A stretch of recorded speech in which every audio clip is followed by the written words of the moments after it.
The Reserve Bank of India on Friday said the economy is likely to contract by 9.5% in the current fiscal.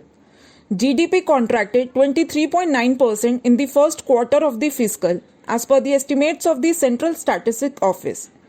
In a statement after the meeting of the Monetary Policy Committee, RBI Governor Shakti Kanta Das said the Indian economy is entering into a decisive phase in the fight against coronavirus.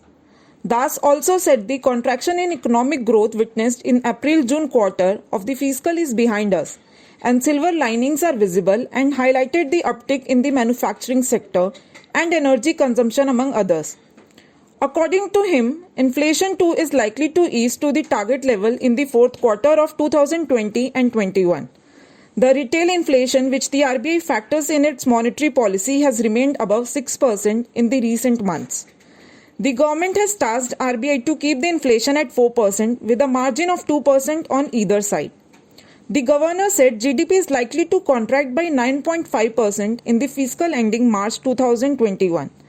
Das also said growth is likely to pick up in the positive zone in the January-March quarter.